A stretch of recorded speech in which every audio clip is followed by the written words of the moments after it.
Hola, bienvenidas, bienvenidos a un nuevo episodio de Voces Educativas del Mundo, el podcast donde conversamos sobre los temas que realmente importan en educación. Soy Rubén Carrasco, profesor y magíster en educación desde la nortina ciudad de La Serena en Chile. Y hoy los acompaño en este espacio que hemos construido juntos episodio tras episodio para reflexionar sobre los desafíos y oportunidades de nuestro sistema educativo. Antes de comenzar, quiero agradecer profundamente a cada uno de ustedes que nos escuchan, comparten nuestros episodios y nos escriben con sus comentarios y preguntas. Su apoyo constante es lo que nos motiva a seguir explorando estos temas con la profundidad que merecen. Estamos con la creciente inquietud de formar una comunidad de educadores, estudiantes, familias y profesionales que creen que la educación es la clave para transformar nuestra sociedad. Hoy vamos a sumergirnos en una historia que nos toca a todas y todos. Muchos formamos parte de ella. Sentimos orgullo de haber sido formados y educados en ella. Vamos a revisar en parte la evolución de la educación pública chilena. Vamos a recorrer un camino que va desde los momentos de grandeza de nuestro sistema educativo en el siglo XX hasta los desafíos complejos que enfrentamos hoy. Comenzaremos conociendo las historias de Javiera y Andrea, dos protagonistas que nos ayudarán a humanizar esta reflexión, para luego adentrarnos en un análisis profundo sobre cómo llegamos hasta aquí y hacia dónde podríamos dirigirnos. Este episodio está estructurado en varias secciones que nos permitirán comprender integralmente este fenómeno. Exploraremos los cimientos de lo que fue un sistema exitoso. Analizaremos el punto de quiebre que significó la transformación neoliberal y reflexionaremos sobre las consecuencias de la mercantilización y cerraremos con una mirada hacia los desafíos actuales y las posibilidades de transformación que tenemos por delante. Los invito a que se acomoden porque este va a ser un viaje reflexivo e importante. Comencemos, como ya es costumbre, con el boletín temático del presente episodio.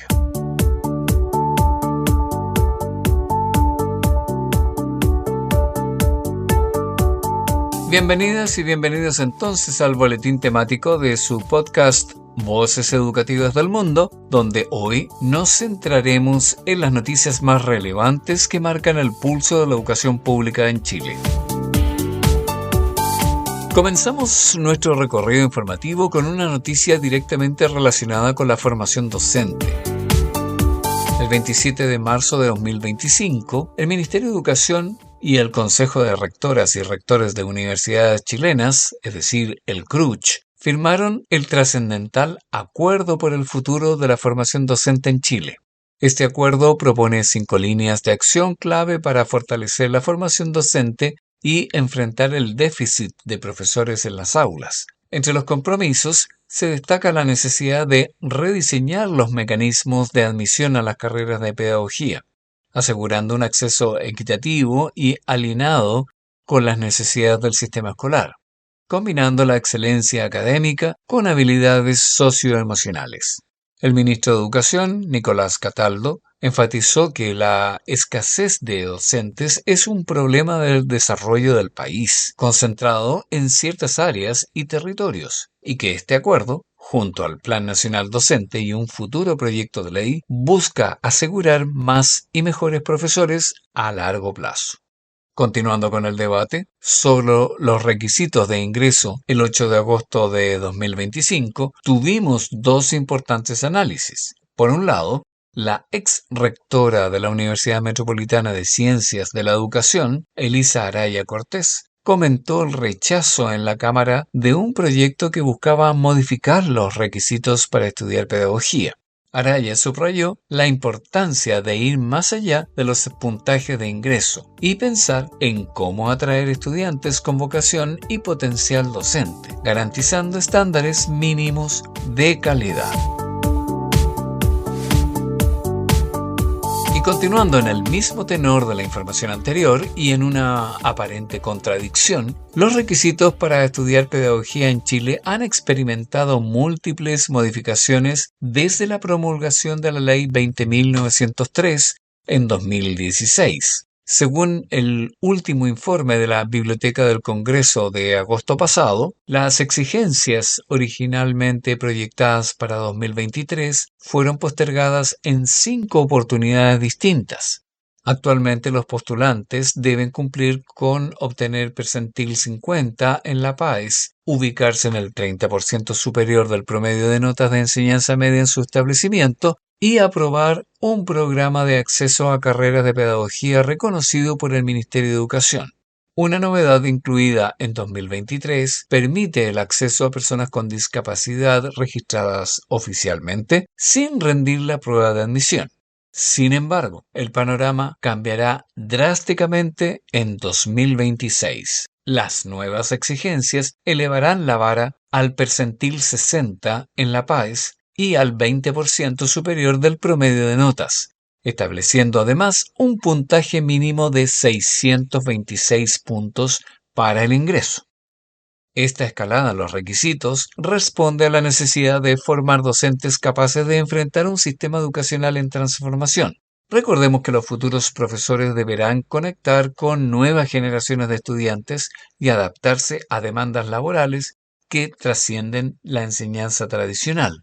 No obstante, las universidades expresan preocupación por la posible reducción de postulantes en un contexto donde ya existe crisis vocacional, en pedagogía por supuesto, y persiste la desconexión entre la percepción pública sobre la complejidad de la formación docente actual y la realidad de estos programas académicos renovados. En una extensión de la información anterior y previsualizando los perjuicios de una noticia como la que ya se ha confirmado, el 8 de agosto de 2025, es decir, hace un año, el vicepresidente ejecutivo del CRUCH y rector de la Universidad de Tarapacá, el señor Emilio Rodríguez Ponce, ya había publicado una columna titulada Requisitos de ingreso de las pedagogías entre el maximalismo y el irrealismo.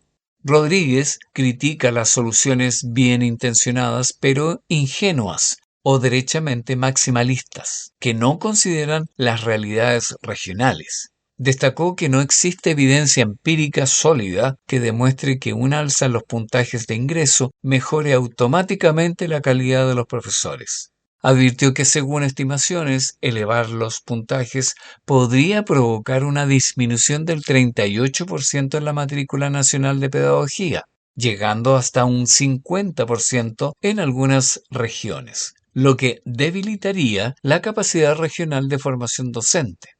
El CRUCH aboga por un enfoque de realismo y gradualidad para no generar fragmentación, inequidad y destrucción de capacidades universitarias.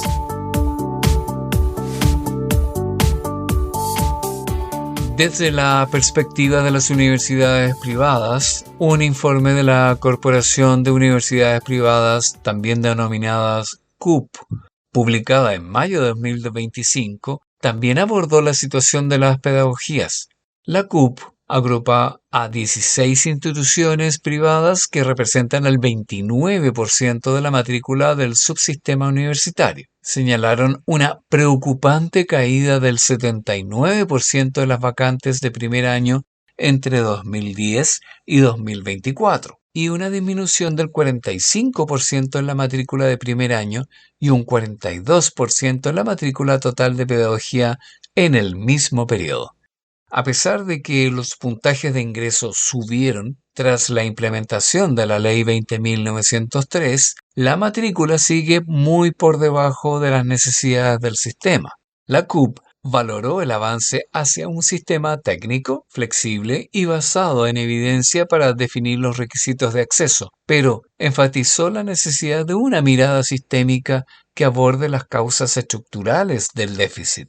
No solo la flexibilización de estándares de ingreso, también propusieron medidas como mejorar las condiciones de ejercicio y desarrollo profesional docente con inversión sostenida, eliminar restricciones al crecimiento de programas de pedagogía en universidades con gratuidad, hacer permanente el arancel regulado con un 20% adicional para pedagogías y fortalecer programas de atracción de talento pedagógico como el PASE, que se han reducido de 17 a 7 desde 2016. La CUP concluyó que es urgente actuar para evitar la desaparición de programas de pedagogía y una escasez aún mayor de profesores.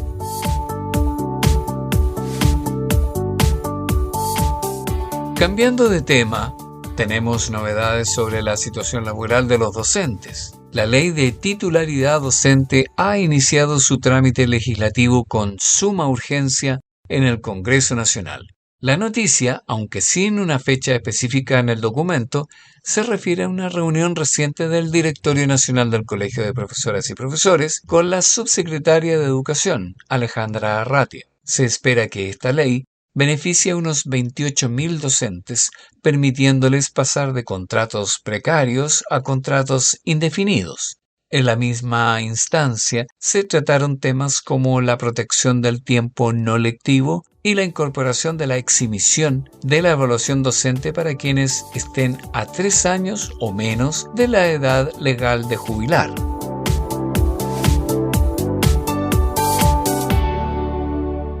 Con esto estamos cerrando nuestro boletín temático de hoy en Voces Educativas del Mundo, esperando que estas informaciones contextualizadas hagan conciencia en ustedes, nuestros estimados y estimadas oyentes y seguidores, acerca del impacto de las decisiones de la gestión educativa del ámbito público en Chile. Seguimos entonces precisamente con el tema central que ahondaremos en el segmento principal de Voces Educativas del Mundo. Espérenos, ya volvemos.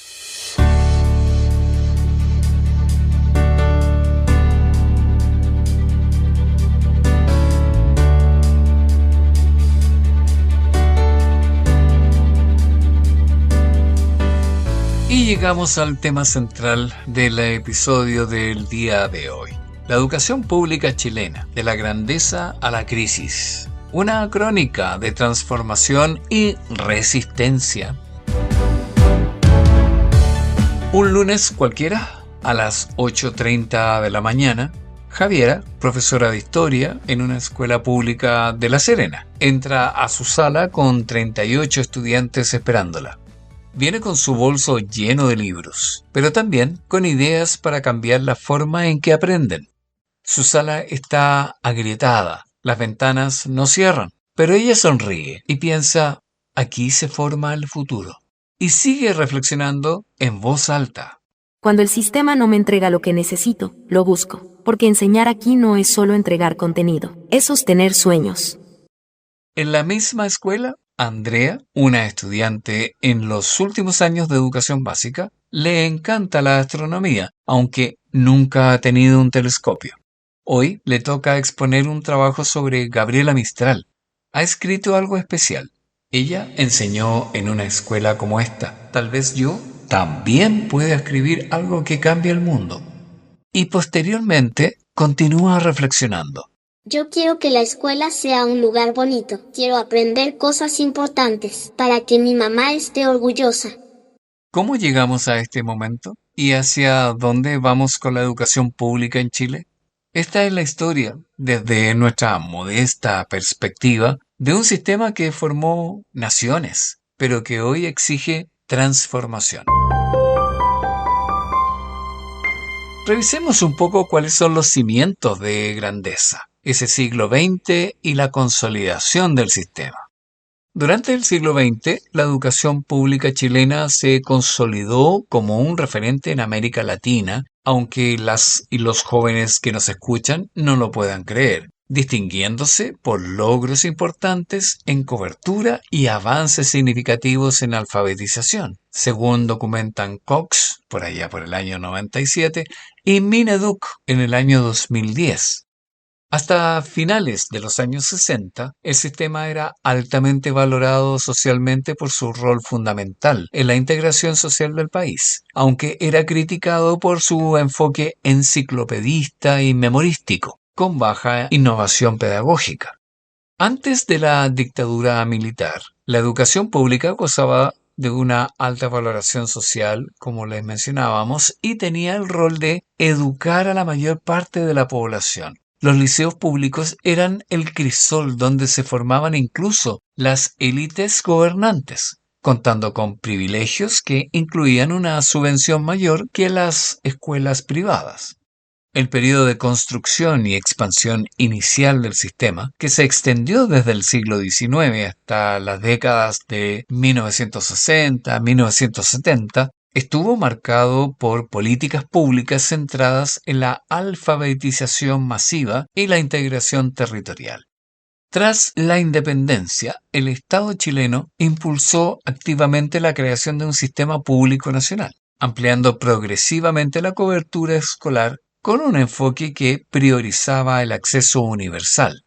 Durante los gobiernos de Eduardo Frei Montalva y Salvador Allende, entre las décadas de los 60 e inicio de los 70, se implementaron reformas que intentaron ser modernizadoras. La reforma educacional de 1965, conocida como la educación básica de 8 años, constituyó un esfuerzo sistemático por ampliar la cobertura educativa y reestructurar los contenidos curriculares. Sin embargo, los análisis posteriores revelaron que las mejoras en calidad educativa fueron limitadas, persistiendo problemas estructurales como altas tasas de repitencia, abandono escolar y debilidades significativas en comprensión lectora y competencias matemáticas. Y aquí se empieza a producir un punto de quiebre, la transformación neoliberal. Como decíamos, a nivel de la época de la dictadura ya, como lo documentan Pablo Barrientos y Tomás Ilavaca en el documento El incómodo lugar de la educación pública en el sistema educacional chileno, y Marco Kremerman en La increíble situación de la educación pública en Chile, sentó las bases de la catástrofe que vivimos hoy. A partir de los años 80, el sistema educativo chileno comenzó a experimentar un proceso de transformación marcado por reformas neoliberales. En 1980, el sistema experimentó una reforma profunda que lo descentralizó, trasladando la administración de las escuelas públicas a las municipalidades, y creó un sistema de subvención estatal que no distinguía si la educación era provista por escuelas municipales o particulares subvencionadas. Peor aún, se permitió a los colegios privados lucrar y seleccionar a sus estudiantes. Este nuevo modelo, basado en la competencia y el financiamiento a la demanda, es decir, este sistema de voucher, tuvo consecuencias profundas, según la visión de Christian Beley en sus publicaciones del año 2015, y de acuerdo conjuntamente de Pardo y Ursúa en ese mismo año. Se observó un deterioro progresivo de la educación pública. La infraestructura se degradó, las condiciones laborales docentes se precarizaron y el acompañamiento pedagógico disminuyó. Juan González López, en el documento Los rostros de la privatización de la educación en Chile, lo describe sin tapujos y dice: la privatización de la educación en Chile implica una catástrofe mayor. El académico Stephen Ball ya advertía que la privatización conlleva una orientación cada vez más mercantilista, competitiva y consumista.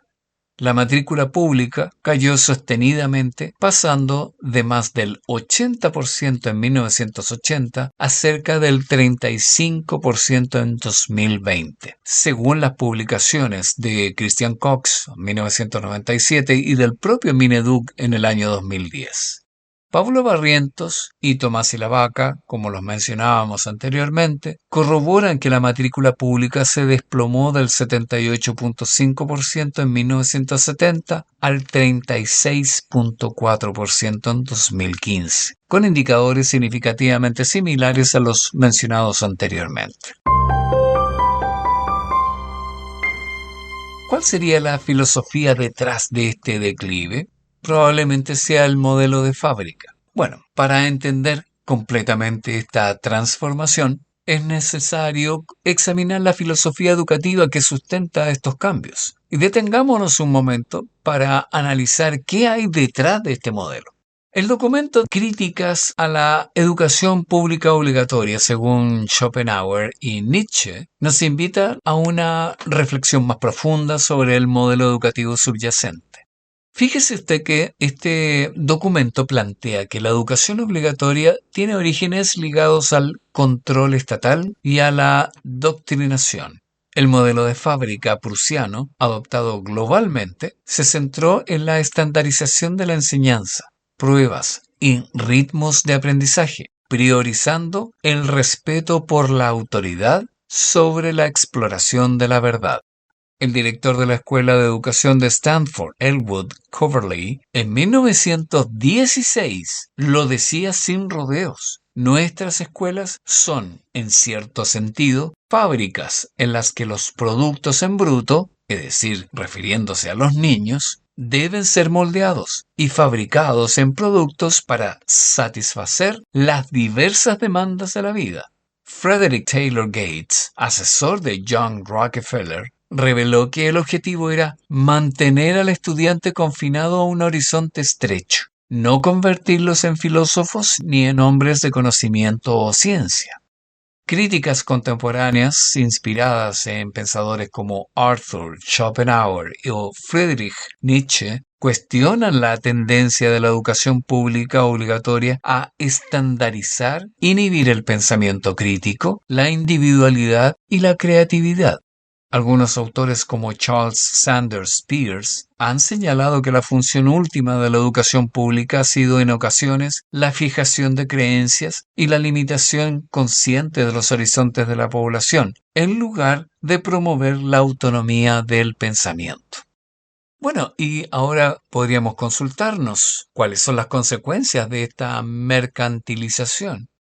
Esta filosofía del modelo de fábrica que mencionábamos hace un momento encontró en Chile un terreno fértil durante la implementación del sistema neoliberal, por allá por los años 80. Las consecuencias fueron devastadoras y medibles. Paralelamente, estudios comparados del Ministerio de Educación y evaluaciones internacionales como el informe Educación para Todos de la UNESCO en 1990 evidenciaron problemas críticos. La baja calidad educativa, especialmente en contextos vulnerables, y la distribución desigual de recursos y resultados académicos. El sistema comenzó a reproducir y amplificar las desigualdades socioeconómicas, con una marcada segregación escolar, como lo plantea el Mineduc en documentaciones del año 2018. La falta de una política sostenida en financiamiento y apoyo junto con la expansión de escuelas privadas, con fines de lucro evidentemente, y una regulación insuficiente del mercado educativo, contribuyeron a un sistema segmentado y desigual. Esta privatización descontrolada ha fragmentado nuestro sistema. Juan González López nos advierte que esta realidad se esconde tras un discurso de, entre comillas, libre elección. En la práctica, esto ha llevado a que la escuela pública, que nunca ha cobrado ni ha seleccionado, la escuela de todas, todos y todes, si usted lo prefiere, se ha convertido paulatinamente en un gueto que concentra pobreza y la mayoría de los problemas sociales derivados de la desigualdad neoliberal. Una investigación citada por González López señala peores ambientes escolares en las escuelas municipales, de niveles socioeconómicos bajos y no selectivos, donde los estudiantes se sienten estigmatizados y discriminados. Pero también hay una segregación disfrazada de calidad, y aquí surge una pregunta fundamental. ¿Realmente los colegios privados ofrecen mejor educación? Los datos nos revelan una realidad muy distinta a lo que el sentido común podría sugerir. Los resultados del CIMSE, al controlar el nivel socioeconómico de los alumnos, no muestran diferencias significativas entre los establecimientos particulares subvencionados o actualmente de fundaciones y las municipales, actuales SLEDs, todavía en proceso de implementación en su cobertura nacional. No hay mayor diferencias significativas, si usted quiere, desde el punto de vista estadístico. La triste verdad, según Barrientos e Ilavaca, es que las familias eligen la educación particular por, entre comillas, distinción social, para escapar de la mezcla de sus hijos con los hijos de familias provenientes de estratos más vulnerables. Esta selección no oficial ha generado lo que se conoce como el descreme de estudiantes. Los colegios municipales o de los actuales SLEPs quedan con la mayoría de los alumnos más vulnerables. Chile ostenta el mayor índice de Duncan, que mide la segregación socioeconómica, entre 57 países y este ha aumentado con el tiempo. El estudio de Ricardo Paredes y Juan Ignacio Pinto, titulado El fin de la educación pública en Chile, como una interrogante, publicado en 2009, destacaba que la matrícula municipal se redujo de 186.000 alumnos entre 2000 y 2006, una caída del 13%, mientras que las escuelas privadas subvencionadas o de fundaciones actuales aumentaron en 386.000 estudiantes, es decir, en un 38%. Concluyen que esto se debe principalmente a factores de oferta, asociados a las decisiones de los propios municipios o de los actuales SLEPs y las restricciones asimétricas sobre financiamiento y costos en Chile. ¿Habrá una obsesión por la calidad cuantitativa? Eduardo Cavieres Fernández, en su artículo de La calidad de la educación como parte del problema, argumenta que la idea de calidad educativa en Chile, tal como la define el Banco Mundial, orientada a resultados, con análisis económicos, estándares y mediciones, es en realidad parte del problema. Esta noción de calidad sirve para justificar la excesiva privatización de los centros escolares, para aumentar la segregación que se produce entre centros escolares privados y públicos, y para ahondar la exclusión educativa de los alumnos de los sectores económicamente más empobrecidos del país. La aplicación de mediciones estandarizadas como el CIMSE desplaza la incorporación de contextos culturales que son relevantes para los alumnos. El modelo de escuelas efectivas, promovida incluso por la UNICEF y el Ministerio de Educación, con su foco en los resultados del CIMSE para estudiantes de bajos recursos, paradójicamente fomenta la exclusión. La consecuencia ha sido un currículum estrechado. Se destina el 55% del tiempo escolar a lenguaje, matemáticas, historia y ciencias, disciplinas prioritarias para las mediciones estándar, relegando otros saberes y la formación integral. El estudio de Oyarzún y colaboradores del año 2001, citado por Cavieres Fernández, revela que los jóvenes, especialmente de clase media y baja, valoran el compañerismo, la solidaridad, el arte, la música y el cambio social, pero sienten que sus espacios para impactar en el aula con sus saberes y sus quehaceres han sido marginados. Como pueden apreciar, la crisis se hace visible. ¿Cuáles son los datos del siglo XXI? Este declive no pasó desapercibido para la ciudadanía. Encuestas como el Barómetro de la Educación Pública de la Universidad Diego Portales del año 2022 muestran que un 64% de la población apoyaba aumentar el financiamiento estatal, identificando la desigualdad de calidad como una preocupación principal. La comunidad escolar demanda infraestructura, mejor convivencia y apoyo socioemocional, como lo señalaba una encuesta de UC Adimark en 2023. El informe Estado de la Educación en Chile 2024 de Pedro Bas Moore y otros autores pinta un panorama desolador. Ausentismo alarmante. Desde 2019, el alumno promedio presenta inasistencias graves. Perdió más del 15% de los días de clase. En 2023, un tercio de los alumnos tuvo inasistencia grave. La situación es crítica en los SLEPs, donde el 14,3% de los alumnos faltó a más de la mitad de sus clases. El plan de reactivación educativa del gobierno ha sido, entonces, insuficiente, tardío e inefectivo. Violencia escolar en máximos históricos. Las denuncias por convivencia escolar alcanzaron un máximo de 12.369 en 2023. La percepción de los estudiantes sobre el respeto a las normas de convivencia cayó del 71,3% en 2018 al 57% en 2023. Casi 4 de cada 10 estudiantes sienten que no hay respeto por las normas. Aprendizajes estancados. Los puntajes en pruebas PISA y CIMSE permanecen en niveles similares a los de hace 2 décadas. Crisis docente. Chile tiene la tercera razón más alta de estudiantes por docente en básica, es decir, 18.6, y la segunda en la enseñanza media, 13.4, entre los países de la OCDE. La matrícula en carreras de pedagogía se redujo a la mitad entre 2009 y 2024, lo que proyecta un déficit de más de 26.000 docentes idóneos para este año. Imagínense la proyección hacia el 2030 que debemos cumplir en relación a los objetivos de desarrollo sostenible de la UNESCO. Van a ser por sobre los 30.000 profesores que nos van a faltar en las aulas de nuestra nación. Financiamiento dispar. Chile gasta $4.852 por estudiante en enseñanza básica, muy por debajo del promedio OCDE de $11.630. Observemos un poquito el contexto global y latinoamericano. Fíjese usted que a nivel global, la educación pública es reconocida como un pilar fundamental para la equidad social, el desarrollo económico y la cohesión de los países.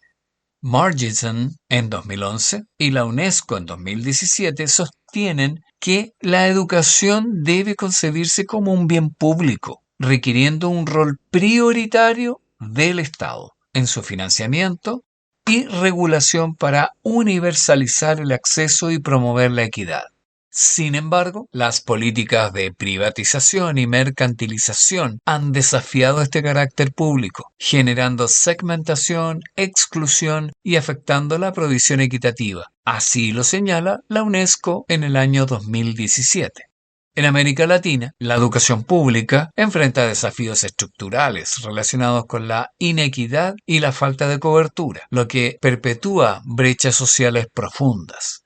La baja inversión, la desigualdad en el acceso y la deficiente calidad obstaculizan la función compensadora de la escuela pública y limitan el derecho a la educación universal. Expertos como el educador venezolano Juan Ernesto Maragall señalan que la crisis exacerbada por la pandemia reveló déficits acentuados en infraestructura y recursos humanos, agravando la exclusión. En este espacio hemos estimado procedente traer un botón de muestra de sucesos similares a los que ocurren en Chile, para ilustrar en mejor medida que este no es un hecho aislado y tampoco es propio de un solo país. Aunque surge del análisis del sistema educativo español, realizado por Rafael Cabanillas, autor de una extensa trayectoria literaria cuya obra ha sido galardonada con múltiples distinciones y reconocimientos a lo largo de su carrera profesional. Y él nos invita a examinar nuestra propia realidad educativa con mirada crítica, porque la perplejidad de un maestro que ve a sus estudiantes abrazar ideologías opuestas a los valores que les enseñó, hablemos de respeto, libertad, solidaridad, ciencia y cultura, es una imagen que resuena profundamente cuando observamos que muchos jóvenes adoptan posturas basadas en el racismo, la homofobia, el clasismo, el rechazo al feminismo y la negación del cambio climático, prefiriendo incluso gobiernos autoritarios. Una situación que se asienta en un preocupante analfabetismo funcional y desconocimiento absoluto de la historia y los fundamentos ideológicos de nuestra democracia. Una de las causas fundamentales identificadas es la renuncia de muchos padres a su rol educativo, donde las presiones económicas que obligan a mantener múltiples empleos para cubrir gastos básicos han llevado a sustituir el diálogo y la orientación por compensaciones materiales, porque como señala el análisis de Cabanillas, criar no es educar. Y esta ausencia de referentes claros en el hogar empuja a los jóvenes hacia lo que se describe como la jauría de ahí afuera, es decir, un mundo digital dominado por TikTok, Instagram, YouTube y también muchos y muchos influencers, que pueden ser manipulados por organizaciones con agendas específicas y recursos significativos para su propaganda. El deterioro de la educación pública se manifiesta en varios niveles críticos. Primero, la confusión entre educar e instruir, donde algunos argumentan que solo les pagan para enseñar conocimientos, cuando la realidad exige que combatamos el odio al diferente, el racismo, la homofobia y la desigualdad, lo que no es adoctrinamiento, sino educar en valores universales de la humanidad. Segundo, la precariedad del sistema público con escuelas masificadas, ahogadas en burocracia, con recursos insuficientes y sin una apuesta decidida de las administraciones por la calidad educativa. Y tercero, el modelo de financiamiento mixto, que perpetúa desigualdades, donde centros privados y subvencionados reciben fondos públicos mientras mantienen procesos selectivos y vínculos con instituciones religiosas que pueden funcionar como espacios de adoctrinamiento. La transformación educativa requiere medidas estructurales como el reforzamiento decidido del sistema público, la introducción rigurosa de valores democráticos como solidaridad, bien común, respeto a la diversidad e igualdad de oportunidades, la actualización de contenidos incluso, contribuyen a un estudio profundo de nuestra historia reciente, la revisión de acuerdos con instituciones religiosas para garantizar la laicidad del Estado en la educación pública y la formación especializada de docentes en pensamiento crítico. Todo esto es lo que Cabanillas expresa respecto de la realidad española. Aunque existe un grupo minoritario de estudiantes cuyos padres se comprometen activamente, descritos como la mejor generación de nuestra historia, la mayoría enfrenta el riesgo de convertirse en carne de cañón del sistema, manipulable por el odio y el abandono, porque esta evidencia del desmedro educativo no es exclusiva de España y, a nuestro juicio, nos interpela, como es el caso de la sociedad chilena, a examinar nuestros propios paradigmas educativos, ya que la educación es efectivamente el arma más poderosa para cambiar el mundo, como Nelson Mandela alguna vez lo enfatizó. Pero requiere valentía política y social para apostar decididamente por lo público, por la calidad, por la inclusión, en un desafío enorme que involucra a gobiernos, padres, profesores y sociedad civil, donde no podemos dar esta batalla por perdida. Y aquí, en Voces Educativas del Mundo, consideramos fundamental visibilizar estas reflexiones como parte del debate necesario sobre el futuro de nuestra educación. Porque la pregunta que nos deja este análisis de Rafael Cabanillas es clara. ¿Tendremos la valentía necesaria para transformar nuestro sistema educativo antes de que sea demasiado tarde? ¿Y qué ha sucedido con las reformas que no reformaron? Emanuel Arredondo, Matías Ugarte y Matías Muñoz, en su análisis Tensiones y debates para desmercantilizar la educación en Chile, ofrecen una perspectiva crítica sobre las reformas post-Pingüino. A pesar de la fuerte presión estudiantil que buscaba desmercantilizar el sistema, la Ley General de Educación de 2009 y la Ley de Aseguramiento de la Calidad de 2011, paradójicamente, introdujeron más mercado al sistema educativo. La Ley General de Educación derogó a la Ley Orgánica Constitucional de Educación, pero mantuvo el rol subsidiario del Estado, reafirmando el derecho a la educación, a la libertad de enseñanza y empresa, conservando el financiamiento vía voucher, el lucro y la selección de los estudiantes. La Ley de Aseguramiento de la Calidad, por otra parte, estableció un rol del Estado sobre el mercado educativo basado principalmente en la rendición de cuentas, haciendo del CIMSE el principal elemento para considerar el desempeño de una escuela. Aquellas escuelas clasificadas como insuficientes corren el riesgo de ser cerradas. Incluso la Ley de Inclusión de 2015, que eliminó el lucro, la selección y el financiamiento compartido en los colegios particulares subvencionados, no cambió el sistema de financiamiento por voucher ni el capital simbólico de las escuelas privadas. Magdalena Mervilá, en su columna ¿Destruyeron la educación pública?, sostiene que los gobiernos actuales nunca definieron calidad, ya que nunca les importó. Su verdadero objetivo fue igualar hacia abajo y terminar con los privados. La eliminación de la selección en los colegios públicos mató la meritocracia y acható las posibilidades para la clase media de ascenso real, incrementando de esta manera la brecha. La nueva educación pública, ¿esperanza o continuidad? Reconociendo la gravedad de la crisis, Chile ha emprendido importantes reformas en las últimas décadas. La reforma educacional de 2014 marcó un hito, abarcando desde la educación parvularia hasta la superior, con el objetivo de crear un sistema más equitativo e inclusivo. Esta reforma incluyó medidas como la desmunicipalización y la creación del sistema de educación pública, también conocida como el sistema SEP, a través de la Ley 21.040. La llamada Nueva Educación Pública, o NEP, creada por la Ley 21.040 en 2017, estableció los servicios locales de educación pública que les conocemos como SLEP.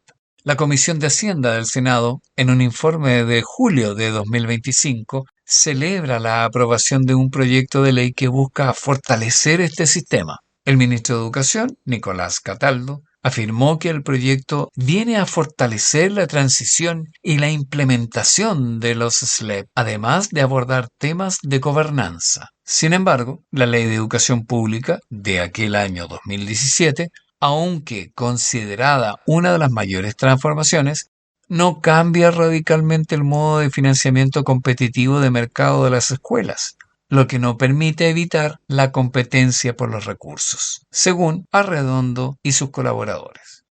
Sigue subordinado entonces a la rendición de cuentas basada en el SIMSE, sistema de medición de la calidad de la educación, que también en sí misma es un instrumento o una herramienta muy controversial, que es un tema para otro episodio de Voces Educativas del Mundo. Mientras tanto, decimos que el desarrollo profesional docente ha sido otra línea de acción clave. Organismos como el Centro de Perfeccionamiento, Experimentación e Investigaciones Pedagógicas, comúnmente llamados CPIP, dependiente del Ministerio de Educación, han implementado planes de formación y sistemas de reconocimiento para mejorar la calidad de los docentes y directivos.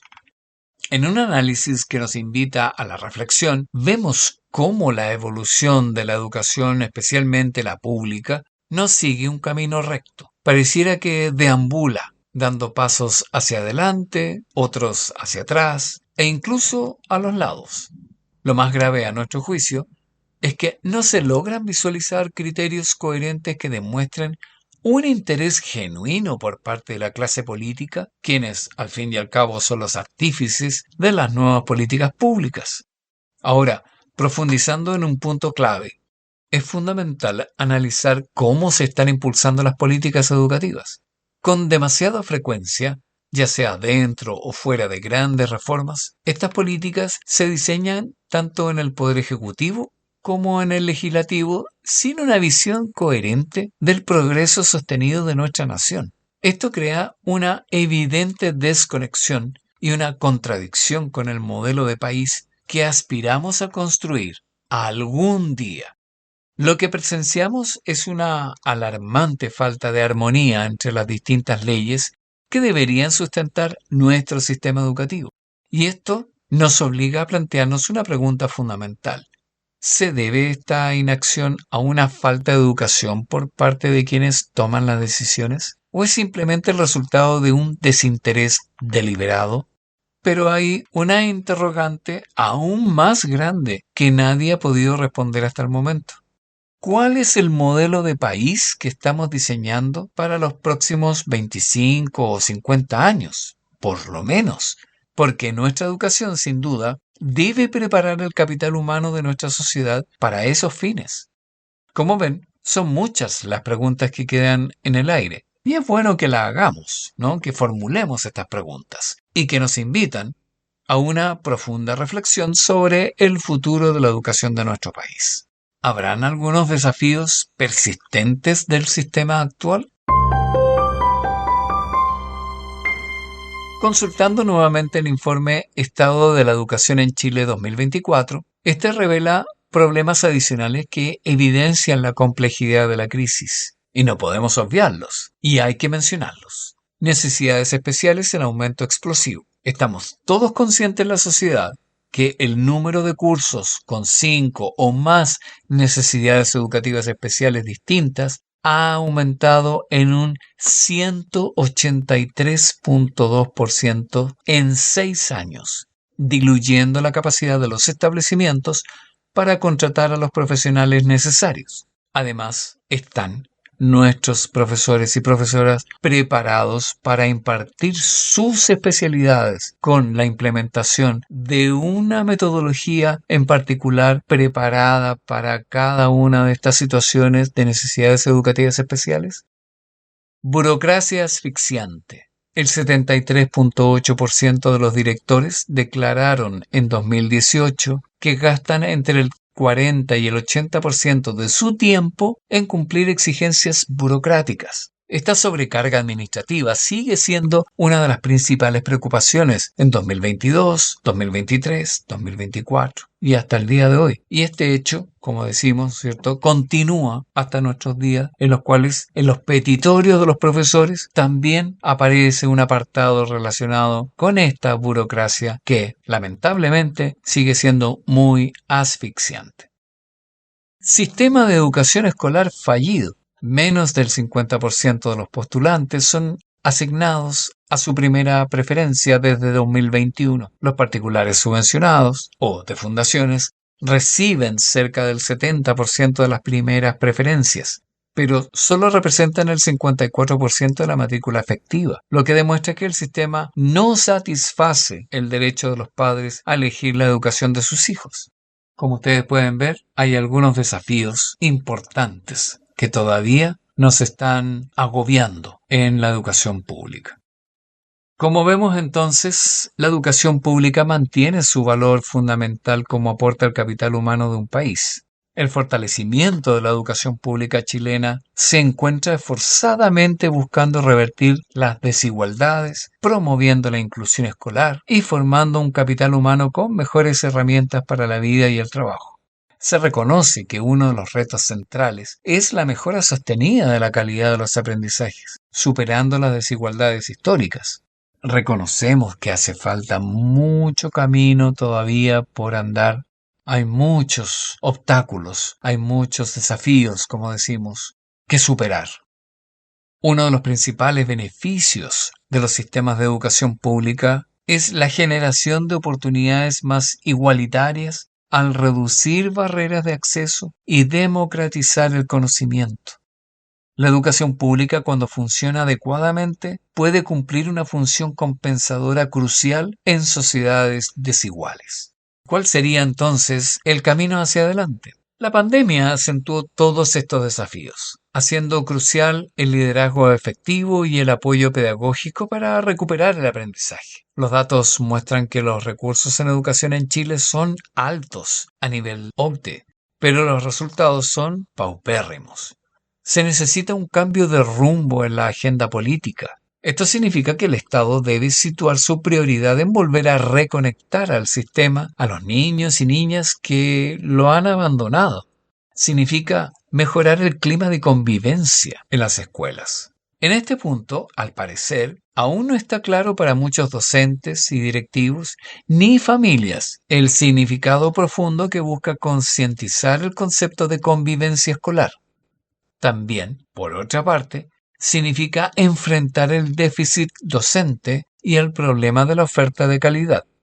Implica desburocratizar la gestión, permitiendo que los colegios se centren en educar, no en papeles. La verdadera calidad no se mide solo en puntajes CIMSE, sino en la capacidad del sistema educativo para ser un motor de igualdad, de inclusión, de desarrollo integral y de justicia social. Se trata de disponer desigualdades positivas hacia la educación pública, mayores recursos que incentiven a los padres y a los mejores docentes y directivos a elegirla. La transformación estructural de la educación pública chilena demanda una combinación de recursos adecuados, mejora organizacional, liderazgo efectivo, apoyo técnico y compromiso político firme para construir una educación pública de calidad, inclusiva, realmente inclusiva y no integradora solamente, y pertinente para el siglo XXI. Es imperativo que la educación pública chilena deje de ser un gueto que concentra pobreza y vuelva a ser el punto neurálgico de la cohesión social y meritocracia del sistema chileno. Solo así podremos construir sociedades más justas, equitativas y con ciudadanos críticos y preparados. Finalmente, la educación pública no es solo un sistema escolar, es un pilar fundamental para construir el futuro. Su valor como aporte al capital humano de un país es incuestionable. Insistimos en aquello, pero requiere un compromiso sostenido de todos los sectores de la sociedad para que realmente cumpla su misión transformadora.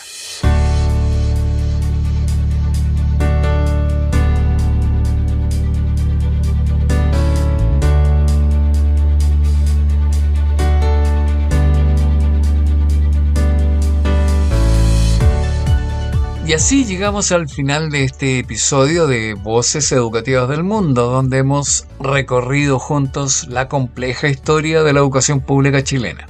Desde aquellos tiempos en que nuestro sistema era un referente en América Latina, pasando por las transformaciones que marcaron su declive, hasta los desafíos actuales que enfrentamos como sociedad. Lo que hemos analizado hoy no es solo una crónica de lo que pasó, sino un llamado a la reflexión sobre lo que podemos construir. Porque la educación pública no es solo un sistema escolar, es el pilar fundamental sobre el cual podemos edificar una sociedad más justa y equitativa.